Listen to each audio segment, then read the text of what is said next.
Bueno, estamos acá frente a las puertas del Museo de Emanossi, Carmen de Patagones, a orillas del Río Negro, la población más austral de la provincia de Buenos Aires, ¿sí?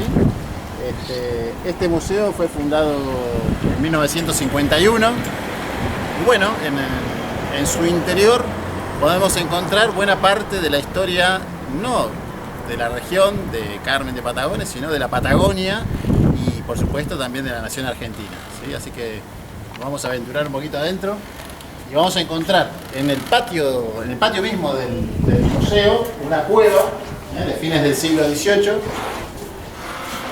usada por los primeros pobladores europeos que llegan en ese momento, por los primeros españoles, ¿sí? Esa es una de las cosas singulares que tiene Patagones, que los primeros pobladores españoles que llegan a estas costas vivían en cuevas. Así que bueno, vamos a acercarnos a una de ellas.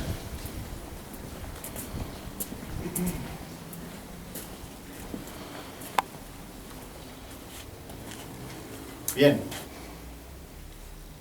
Bueno, y aquí estamos dentro de una de las cuevas, como te decía, de fines del siglo XVIII, 1779, 1780, las primeras familias que llegan acá,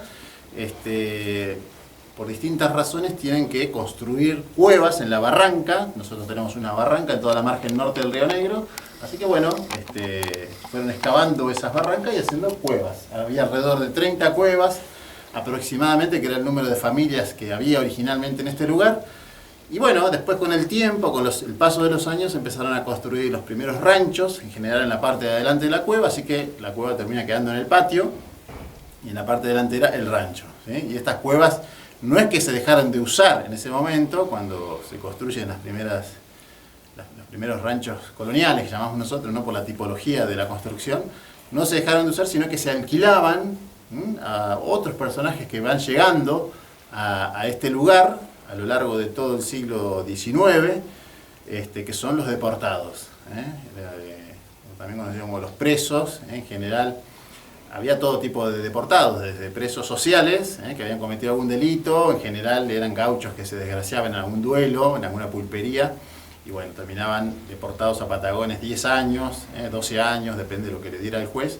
O también supo haber muchos presos políticos, que llegan sobre todo a partir de 1810, con la Revolución de Mayo. Muchos realistas de distintas zonas de lo que hoy es la Argentina terminan acá en Patagones, como presos políticos. Así que bueno, estas cuevas están vinculadas a toda esa historia también.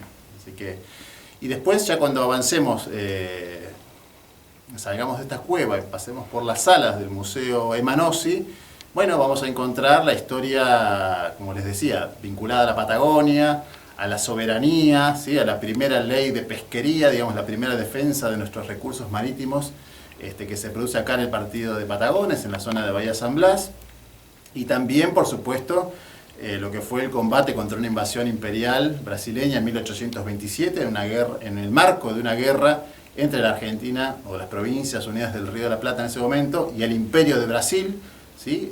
Una guerra que se llevó a cabo por la denominada Banda Oriental, lo que hoy es Uruguay, y que duró 3 años esa guerra. Bueno, en el marco de esa guerra nosotros recibimos una invasión muy importante, de casi 700 soldados, que venían a bordo de 4 naves de guerra, y lo interesante de todo esto es que acá fue el pueblo, no hubo un general ni un coronel, que siempre decimos de bronce, que salvó la situación, sino que fue todo el pueblo, los hombres, los vecinos, las mujeres, los gauchos, los soldados afroargentinos, los corsarios, ¿sí? Y soldados, por supuesto, que lograron, todos organizándose, lograron convertir lo que era una derrota segura por la enorme diferencia de fuerzas en una victoria. Lo que no dije es que acá había solo 44 soldados para enfrentarse a esa semejante invasión de casi 700 hombres.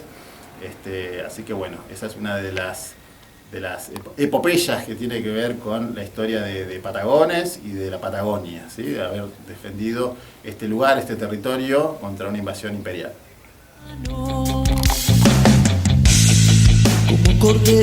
Las salas del Museo Emanossi, detrás mío está la muestra dedicada a Luis Piedrabuena, un bonaerense, maragato, nacido acá a orillas del Río Negro, nacido acá en Carmen de Patagones, y que constituye un prócer de dimensiones realmente nacionales.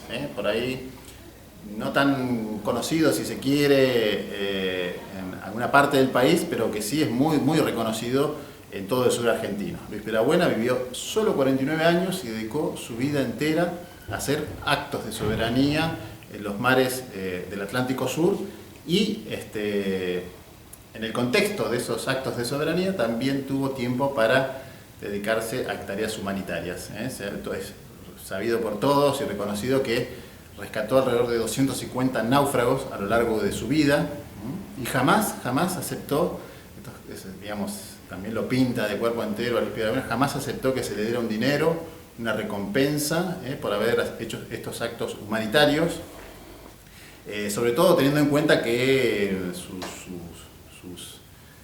bolsillo no siempre estaba lleno.